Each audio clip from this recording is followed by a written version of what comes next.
जानिए हर सच की कहानी दिनेश ठक्कर की जुबान आपके अपने नेशनल न्यूज इंडिया पर। क्या है कि भारतीय न्याय व्यवस्था का भी पुनर्मूल्यांकन हो, और क्यों न हो। साध्वी प्रज्ञा भारती जी को न्याय मिलता है 18 साल के बाद।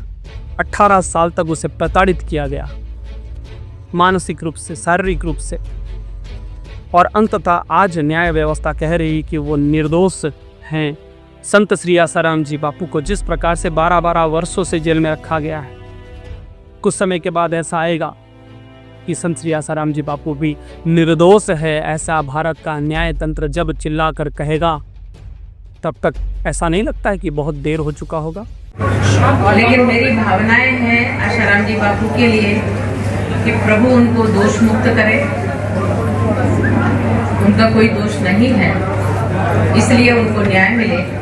समय आ गया है कि भारतीय न्याय व्यवस्था का भी पुनर्मूल्यांकन हो, और क्यों न हो। साध्वी प्रज्ञा भारती जी को न्याय मिलता है 18 साल के बाद। अब बताइए उनके जीवन में बचा ही क्या है। एक नारी जिन्होंने भगवा वस्त्र पहना था सनातन धर्म की सेवा के लिए, सनातन धर्म के प्रचार प्रसार के लिए, हिंदुओं को संगठित करने के लिए, और उस नारी के साथ जिस प्रकार से अमानवीय व्यवहार हुआ है भारतीय तथा कथित न्यायतंत्र के द्वारा, 18 साल तक उसे प्रताड़ित किया गया, मानसिक रूप से, शारीरिक रूप से, और अंततः आज न्याय व्यवस्था कह रही कि वो निर्दोष हैं। तो हम ये पूछना चाहते हैं कि भारत में ये जो न्याय तंत्र है, ये वास्तव में न्याय तंत्र है या अन्याय तंत्र है? भारत का लोकतंत्र इस न्याय व्यवस्था के सहारे कब तक टिक पाएगा? क्या ऐसा नहीं लगता है कि भारत का न्याय तंत्र देश को एक अराजक स्थिति में ले जा रहा है, जहां अमीरों के लिए तो न्याय है,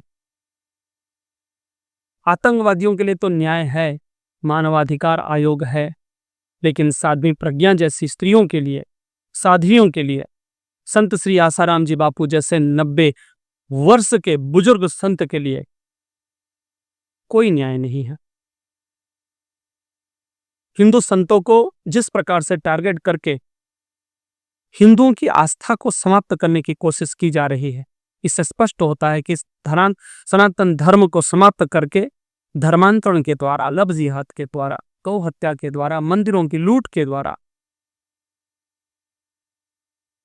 भारत के युवाओं की मनोदशा को बदलने का प्रयत्न है, भारत को फिर से मानसिक गुलामी की ओर धकेलने का प्रयत्न है। जिस प्रकार से टीवी मैकॉले ने कहा था कि I have travelled across the length and width of India but I have not seen a single person who is a beggar, who is a thief, and such wealth and such caliber I have seen in this country.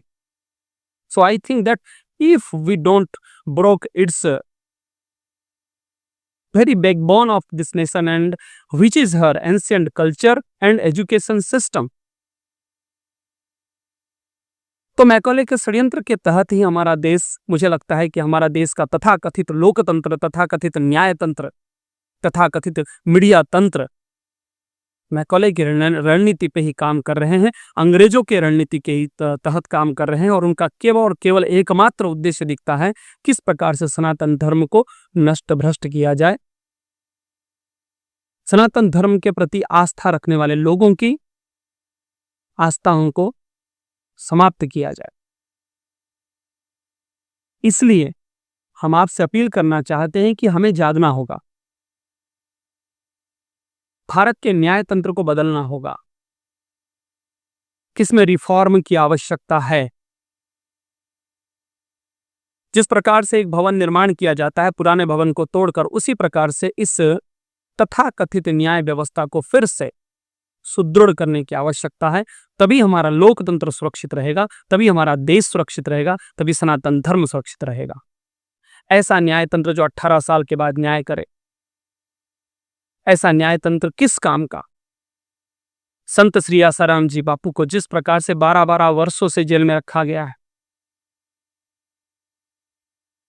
कुछ समय के बाद ऐसा आएगा कि संत श्री आसाराम जी बापू भी निर्दोष है, ऐसा भारत का न्याय तंत्र जब चिल्ला कर कहेगा तब तक ऐसा नहीं लगता है कि बहुत देर हो चुका होगा। उस संत के 12 वर्षों को बर्बाद कर दिया गया।